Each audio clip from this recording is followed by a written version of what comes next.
Assalamualaikum warahmatullahi wabarakatuh. Bertemu lagi dengan saya Anwar Mutakin dalam kuliah analisis real. Kali ini kita membahas barisan dan limitnya. Langsung saja ke definisi. Nanti penjelasan ilustrasinya bisa dilihat di sepada ya.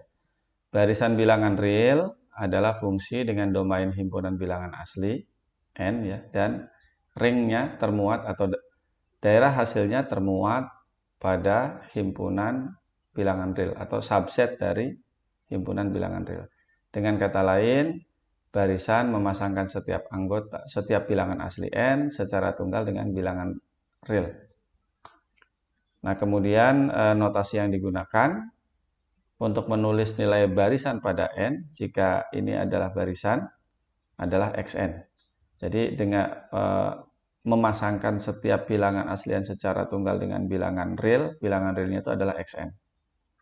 Nah, si xn ini disebut suku ke n. Notasinya seperti ini, ya.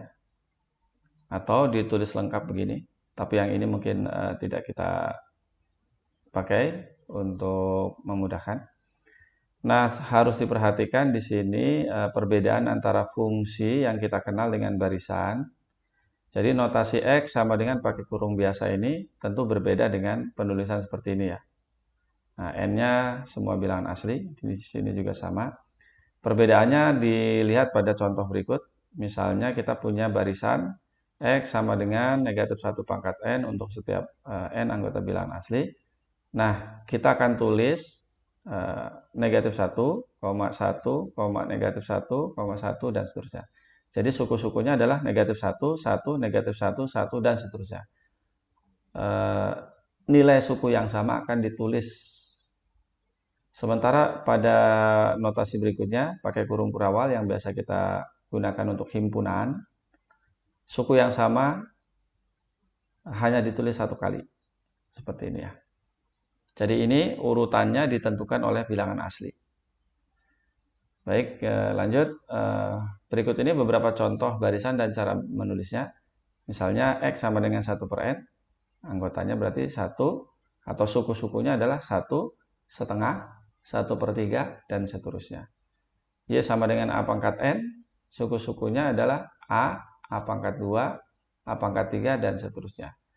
Nah, penulisan ini berarti kita menulis himpunan dengan menulis semua suku-sukunya sampai terlihat pola ya. Kalau ini dengan notasi. Nah, ada juga yang seperti yang nomor 3 ini. Nah, ini namanya menulis secara rekursif atau dengan secara induksi. Ya.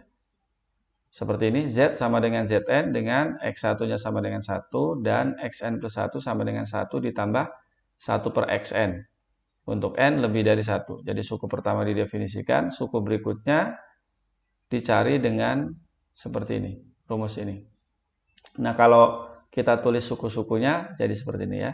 1, ya dari sini, suku keduanya adalah 1 ditambah 1 per suku pertama. Jadi 1 ditambah 1 dibagi 1 sama dengan 2. Suku ketiga adalah 1 ditambah 1 dibagi suku kedua. Sehingga diperoleh 1 ditambah 1 per 2 sama dengan 3 per 2 dan seterusnya. Nah, contoh terkenal yang dituliskan seperti ini, barisan terkenal yang dituliskan seperti ini adalah barisan Fibonacci. Nah, tapi dia diketahui suku pertamanya, oh ini ada yang kurang nih ya. Suku pertamanya, oke saya perbaiki saja kalau begitu. Suku pertama dan suku keduanya adalah 1, gitu ya. Suku ketiga dan seterusnya didefinisikan dengan seperti ini. Jadi 2 suku sebelumnya dijumlahkan. Maka kita peroleh suku-sukunya adalah 1, 1, 2, 3, 5, dan seterusnya. Baik, kemudian tujuan utama, sebelum ke limit, barisan juga bisa kita jumlahkan. Kita kurangkan, kita kalikan dengan bilangan real, dan lakukan pembagian ya, seperti ini. Jadi suku demi suku dijumlahkan, atau dikurangkan, atau dikalikan sesuai dengan operasi ini.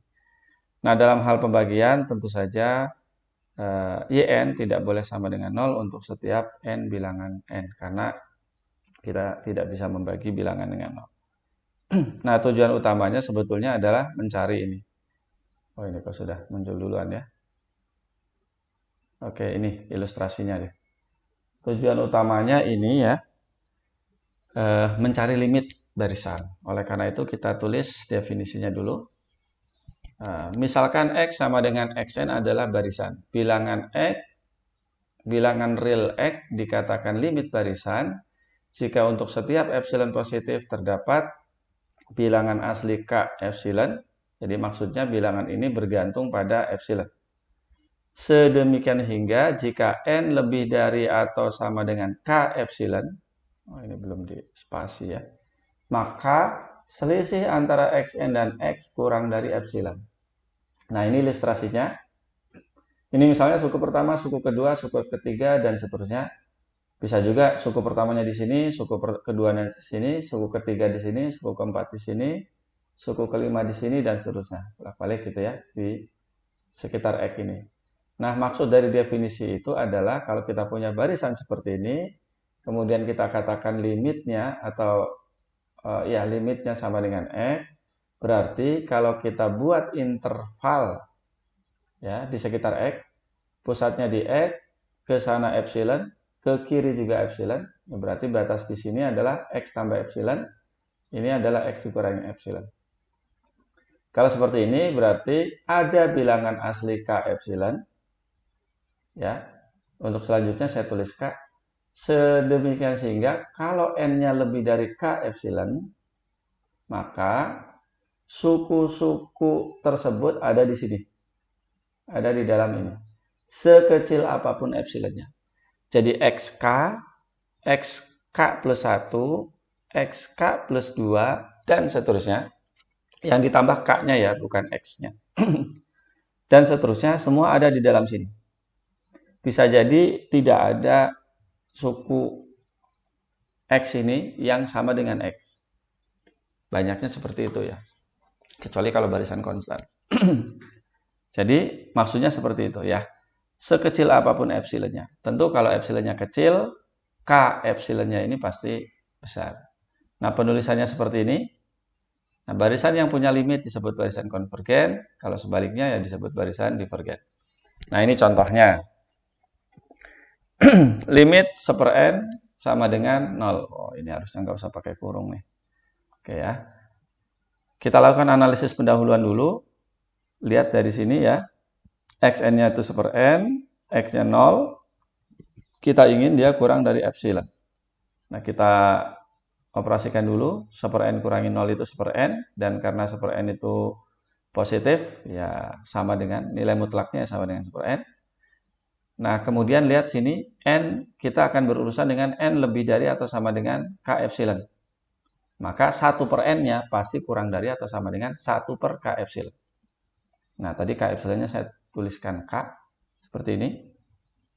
Ya, dan artinya kalau begitu ini, untuk N yang lebih dari K tadi, akan terbatas oleh 1 per K. Nah, udah batasnya aja kita buat kurang dari epsilon. Itu ya.